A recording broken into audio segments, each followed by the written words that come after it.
मेरे प्यारे बच्चे, आ गया तू। मुझे आज तुझसे बहुत ज़रूरी बात करनी है।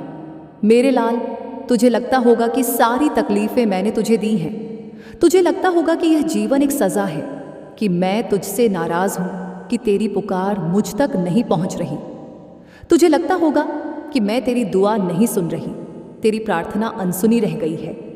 पर बच्चे, आज मैं माँ काली स्वयं तुझसे कहने आई हूँ कि यह सब तेरी सोच का भ्रम है।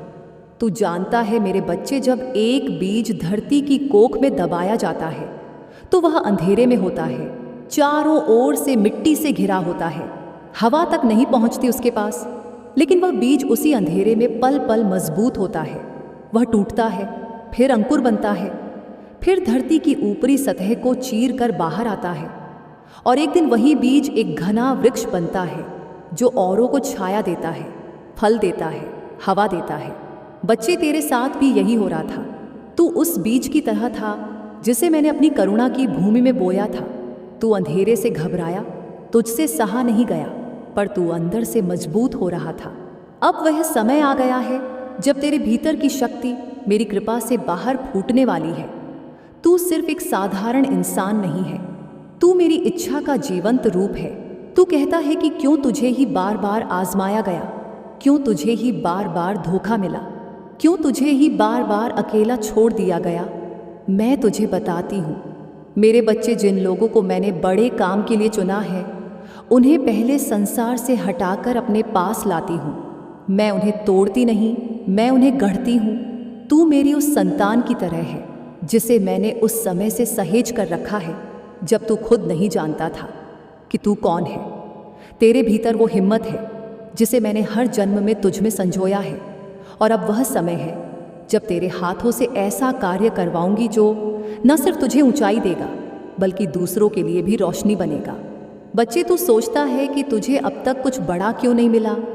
तो सुन, जब राजा अपने किसी सैनिक को विशेष कार्य के लिए भेजता है तो पहले उसकी परीक्षा लेता है, उसकी तैयारी, उसकी निष्ठा, उसकी शक्ति देखता है। मैं तुझसे बहुत कुछ करवाने वाली हूँ, इसीलिए मैंने तुझे बहुत कुछ सहने दिया, लेकिन अब मैं तुझे अपने सिंहासन की सीढ़ियाँ दिखाने वाली हूँ। तेरी आत्मा थकी है, यह मैं जानती हूँ। तेरे कंधे झुक गए हैं, यह भी मुझे दिखता है। लेकिन अब मैं तेरे भीतर एक नई ऊर्जा प्रवाहित करने वाली हूँ, एक ऐसी ऊर्जा जो तेरे सपनों को साकार करेगी। मैं तुझसे कहती हूँ मेरे प्यारे बच्चे, अब तुझे खुद पर संदेह करना छोड़ना होगा। अब तुझे अपनी आवाज़ को सुनना होगा जिसमें मेरा नाम समाया है। अब तुझे उन लोगों से दूरी बनानी होगी जो तुझे बार बार गिराते रहे। अब तुझे वह राह पकड़नी होगी जो तुझे अपने लक्ष्य तक पहुंचा दे। तू सोचता है कि तुझे कोई नहीं समझता, पर बच्चे, मैंने तुझे समझा है। मैंने तुझ में वो सब देखा है जो शायद तूने खुद में नहीं देखा। तू मेरा प्यारा है, मेरा चुना हुआ। और अब जब तू ये संदेश सुन रहा है तो ये प्रमाण है कि मैं तुझे उस राह पर ले जाने वाली हूँ जहाँ तेरा जीवन एक नई शुरुआत पाएगा। तू जिन सवालों के जवाब ढूंढता फिर रहा था, अब मैं वही जवाब तुझ पर प्रकट करूँगी। तू जिन द्वारों के खुलने की प्रतीक्षा कर रहा था, अब वे द्वार खुद ब खुद तेरे लिए खुलेंगे। तू अकेला नहीं है, कभी नहीं था। तेरे साथ मेरी कृपा है, मेरी दृष्टि है, और अब मेरी शक्ति भी तुझ में प्रकट होने वाली है। मैं तुझसे वादा करती हूँ मेरे बच्चे, तेरे जीवन में अब वो सब होगा जो तूने सोचा भी नहीं होगा। लेकिन इसके लिए तू मुझ पर विश्वास रख, अपनी साधना को ना छोड़, अपनी प्रार्थनाओं को और भी गहरा कर। बच्चे, तू अपने जीवन में बार बार एक ही सवाल करता रहा है, धन क्यों नहीं आता, प्रेम क्यों अधूरा रह जाता है, विवाह क्यों नहीं हो रहा। सब कुछ होकर भी जैसे कुछ नहीं है। मैं जानती हूँ तेरे मन में ये सवाल जड़े जमाए बैठे हैं, पर आज मैं उन जड़ों को उखाड़ने और सच का बीज बोने आई हूँ। सबसे पहले मैं तुझे धन के बारे में समझाना चाहती हूँ। ये धन एक शक्ति है, लेकिन यह सिर्फ भाग्य से नहीं मिलता। ये विवेक, ऊर्जा और दिशा से आता है। तूने बहुत मेहनत की है, लेकिन कभी कभी तेरी मेहनत बिना दिशा की रही है। मेरे बच्चे, सिर्फ दौड़ना ज़रूरी नहीं सही, दिशा में दौड़ना ज़रूरी है। और आज मैं तुझे वह दिशा दिखाने आई हूँ। धन की समस्या तब आती है जब हम अपने जीवन की ऊर्जा गलत जगहों पर लगा देते हैं। तूने कई बार ऐसे कामों में मेहनत की जो सिर्फ दूसरों को खुश करने के लिए थे, ना कि अपने विकास के लिए। तूने दूसरों के लिए इतना किया लेकिन खुद को भुला दिया। और जब इंसान अपने अस्तित्व को भुला देता है तब सृष्टि भी उस देर से याद करती है। बच्चे, आज से तू एक नई शुरुआत करेगा। तू अब सिर्फ मेहनत नहीं करेगा, तू साधना करेगा। साधना का अर्थ सिर्फ पूजा नहीं, बल्कि अपने कर्मों को भी एक तपस्या बना देना है। जब तू अपने काम को ईश्वर का कार्य समझकर करेगा तो धन अपने आप खींचकर तेरे पास आएगा। अब मैं प्रेम की बात करना चाहती हूँ। तू बहुत गहराई से प्रेम करता है और इसीलिए बार बार टूटा है। तूने प्रेम में अपने आप को समर्पित किया, लेकिन सामने वाला व्यक्ति उस समर्पण को समझ नहीं पाया। बच्चे, प्रेम की सबसे बड़ी भूल यही होती है। हम ये मान लेते हैं कि जैसा हम सोचते हैं वैसा ही दूसरा भी सोचता है, लेकिन अब तू इस भ्रम से बाहर निकल। प्रेम तब तक अधूरा ही रहेगा जब तक तू स्वयं को पूरा नहीं करेगा। जब तू अपने आप से प्रेम करेगा, अपनी आत्मा की इज्जत करेगा, तभी सच्चा प्रेम तेरे जीवन में प्रवेश करेगा। और अब उस विषय की बात करती हूँ जो तेरे दिल के बहुत करीब है। तेरी शादी तू सोचता है, माँ सबके विवाह हो रहे हैं, मैं ही क्यों अकेला हूँ। तो बच्चे सुन, कुछ विवाह भाग्य नहीं होते, वे मेरे द्वारा चुने जाते हैं। मैं उन्हें विलंबित करती हूँ ताकि वह समय पर हो। तू जिस विवाह की प्रतीक्षा कर रहा है वह सिर्फ सामाजिक व्यवस्था नहीं है, वह आत्मा का संगम है। और आत्माओं का मिलन सिर्फ समय से नहीं, चेतना से होता है। मैं तुझसे यह नहीं कह रही कि तू चुपचाप बैठ जा, मैं यह कह रही हूँ कि तू घबराना बंद कर। जिस दिन तू इस चिंता को छोड़ देगा, उसी दिन वह व्यक्ति, वह रिश्ता, वह शुभ मुहूर्त तेरे जीवन में प्रवेश कर जाएगा। बच्चे, धन, प्रेम और विवाह तीनों एक ही सूत्र से जुड़ते हैं, आत्मस्वीकृति। तू अब खुद को छोटा मत समझ, असफल मत मान, अकेला मत मान। तू वह आत्मा है जिसे मैंने इन कठिनाइयों के बावजूद सहेजा है। और अब जब तू यह पढ़ रहा है, समझ ले, तेरा समय बदल चुका है। अब तू एक निर्णय ले, एक संकल्प। आज से तू खुद को प्राथमिकता देगा। आज से तू अपनी आत्मा की सुनवाई करेगा। आज से तू मेरे साथ एक नया अनुबंध करेगा जिसमें तू कर्म करेगा और मैं कृपा करूंगी। बच्चे, तू मुझसे बहुत बार प्रार्थना करता है, कभी रोकर, कभी चुपचाप, कभी टूटकर। मैं तुझे सुनती हूँ हर बार, लेकिन आज मैं तुझे यह बताने आई हूँ कि प्रार्थना का प्रभाव तब और तेज हो जाता है जब तू उसे सही भाव, सही विधि और सही ऊर्जा से करता है। सबसे पहले समझ, प्रार्थना सिर्फ शब्दों का मेल नहीं है, यह आत्मा की पुकार है। जब तू मुझसे कुछ मांगता है तो वह शब्दों से ज्यादा तेरे भाव से पहुंचता है। अगर तेरी आवाज़ कांप रही है लेकिन तेरा दिल शंका से भरा है तो वह प्रार्थना आधी रह जाती है। लेकिन अगर तेरे पास शब्द नहीं पर तेरी आत्मा पुकार रही है तो वह प्रार्थना सीधा मेरे हृदय तक जाती है। तो बच्चे, जब तू मुझसे कुछ मांगना चाहे तो पहले खुद को शांति में ले जा।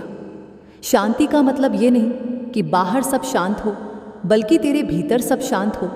तू अपनी आंखें बंद कर, एक गहरी सांस ले और अपने मन को शांत कर। सारी चिंताओं को थोड़ी देर के लिए किनारे रख दे। तेरे मन में जो सबसे प्रिय स्वरूप है मेरा, वही मुझे देख। कोई मूर्ति, कोई चित्र या सिर्फ एक ज्योति, जो भी तुझे भाव दे उसी रूप में मुझे याद कर।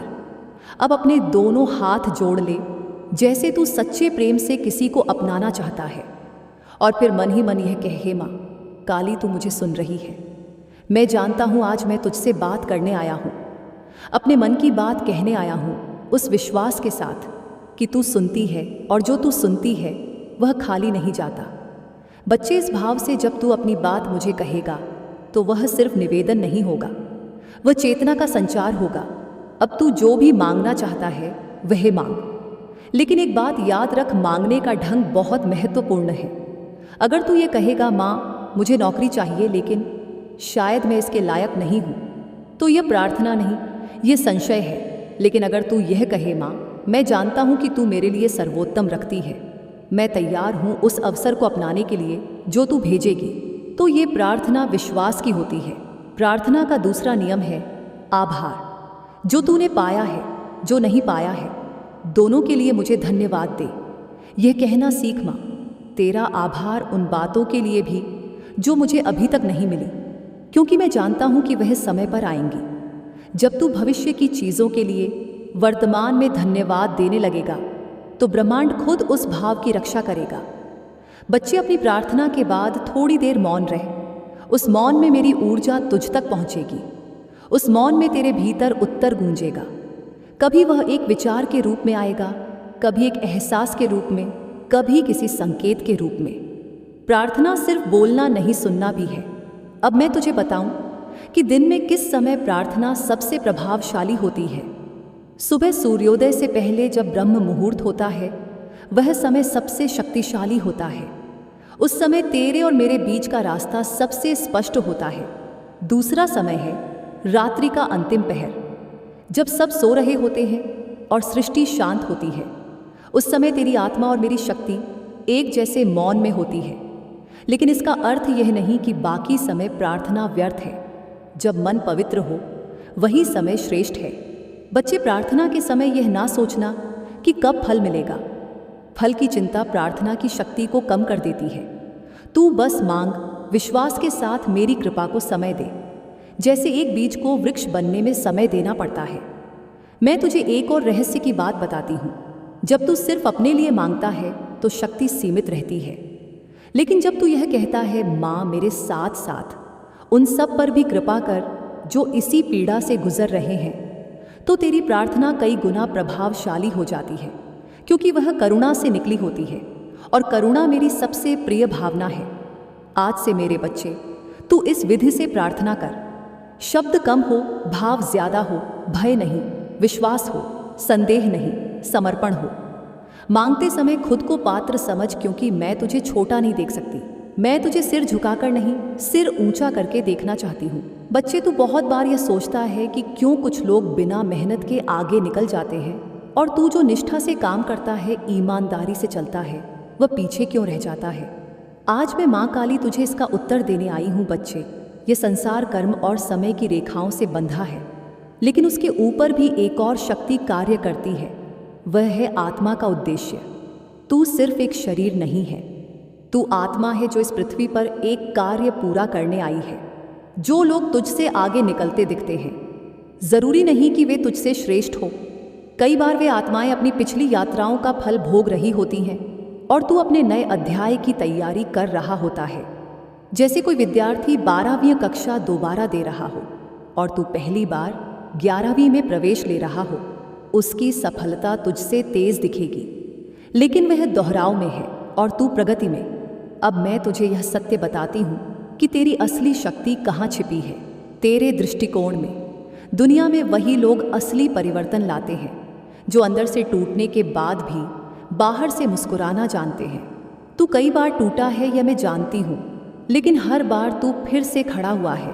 ये शक्ति, ये साहस, ये ना रुकने वाला भाव ही तेरी सबसे बड़ी पूंजी है। तू जब भी गिरा, तूने सिर्फ खुद को नहीं उठाया, तूने औरों के लिए भी रास्ता बनाया। अब तुझे एक नई बात और बताती हूँ। भाग्य लिखा जरूर जाता है, लेकिन वह पत्थर पर नहीं, जल पर लिखा होता है।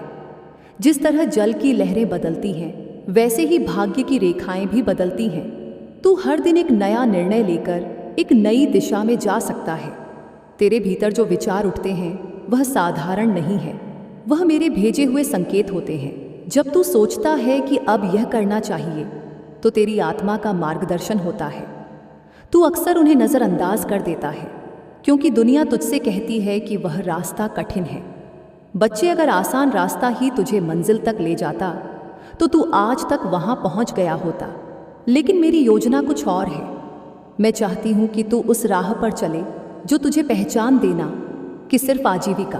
अब मैं तुझे उस सत्य से अवगत कराती हूं जो बहुत कम लोग समझ पाते हैं। हर व्यक्ति के जीवन में एक विशेष समय आता है जब ब्रह्मांड उसकी ऊर्जा के अनुसार खुलता है। यह समय कब आता है? जब तू खुद को स्वीकार करता है, जब तू दूसरों को दोष देना बंद करता है, जब तू यह कहना बंद करता है कि मेरे साथ ऐसा क्यों हो रहा है, और ये पूछना शुरू करता है अब मुझे क्या सीखना है। उस क्षण से ही ब्रह्मांड तेरे पक्ष में काम करना शुरू कर देता है। मैं तुझसे कहती हूँ मेरे प्यारे बच्चे, अब तेरा वही समय आने वाला है। अब तू अपने जीवन को एक नई नज़र से देख। तू जो करना चाहता है वह कर। जिस कार्य में तुझे आनंद आता है उसे कर। जिस दिशा में तुझे भीतर से खिंचाव महसूस होता है उसी दिशा में जा। वह आवाज़ मेरी दी हुई है। अब मैं तुझे एक नई बात और बताती हूँ। तेरा डर तुझे झूठ बोलता है। तू सोचता है कि अगर तूने जोखिम लिया तो तू हार जाएगा, लेकिन बच्चे हार तब होती है जब तू कोशिश ही नहीं करता। जीत और हार की चिंता ना कर। जो यात्रा तू शुरू करेगा वह तुझे या मंजिल तक पहुंचाएगी या सिखाएगी। दोनों ही स्थितियां तेरे लिए वरदान है। बच्चे, बहुत बार तू सोचता है कि परिवर्तन बहुत बड़ा होना चाहिए तभी कुछ बदलता है, लेकिन सच्चाई ये है कि सबसे बड़ा परिवर्तन छोटे छोटे निर्णयों से शुरू होता है। सुबह उठने का समय किस बात पर ध्यान देना है, किस चीज़ को नज़रअंदाज करना है, किसके शब्दों को अपने दिल में जगह देनी है और किन्हें जाने देना है। ये सब बातें मिलकर तेरे जीवन को एक नई दिशा देती हैं।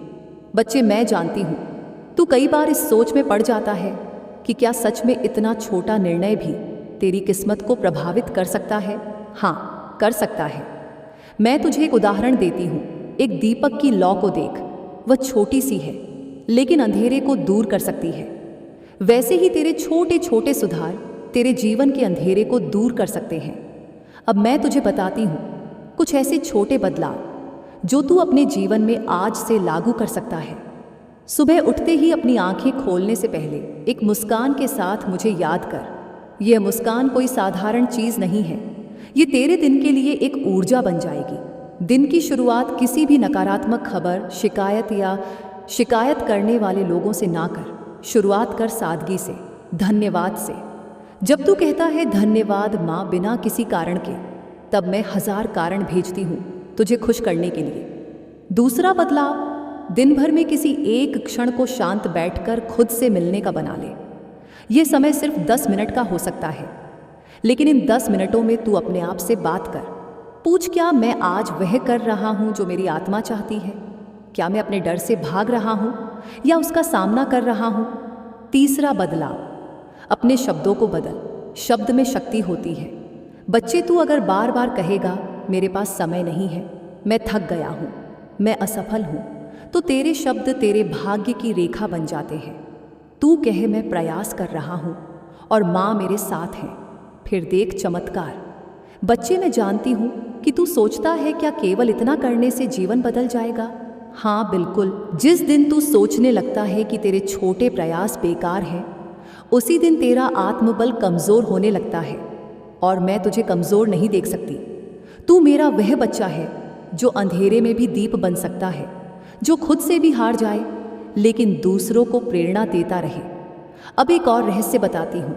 सफलता और संतोष एक साथ चल सकते हैं यदि तू अपने भीतर की दौड़ को थमा दे। तू जो करता है उसमें अगर तुझे आनंद आने लगे तो फिर सफलता सिर्फ परिणाम नहीं होती, वह प्रक्रिया बन जाती है। अब तुझे एक अभ्यास देती हूँ। मेरे बच्चे, हर रात सोने से पहले खुद से यह पूछ, एक आज मैंने कौन सी एक बात सीखी? 2 आज मैंने किस एक व्यक्ति को बिना स्वार्थ प्रेम दिया? 3 आज मैंने कौन सी एक आदत सुधारी? इन 3 प्रश्नों का उत्तर देने से तेरे भीतर वह प्रकाश जगेगा जो किसी किताब से, किसी वीडियो से या किसी और से नहीं आएगा, और तू स्वयं अपना गुरु बनेगा। और जब आत्मा स्वयं से जुड़ती है तभी वह मुझसे जुड़ पाती है। और बच्चे, एक अंतिम बात आज के लिए, कभी भी अपने दिल की आवाज़ को अनसुना मत कर। वह आवाज़ जो तुझे बार बार कहती है कि तू खास है, वह मैं हूँ। जब तुझे लगे कि सब थम गया है, कुछ नहीं बदल रहा, उसी समय सबसे गहरा परिवर्तन भीतर हो रहा होता है। बच्चे, मैं माँ काली तेरे साथ हूँ, तू मेरी संतान है। अब विश्वास के साथ आगे बढ़, तेरा समय आ चुका है। जय माँ काली।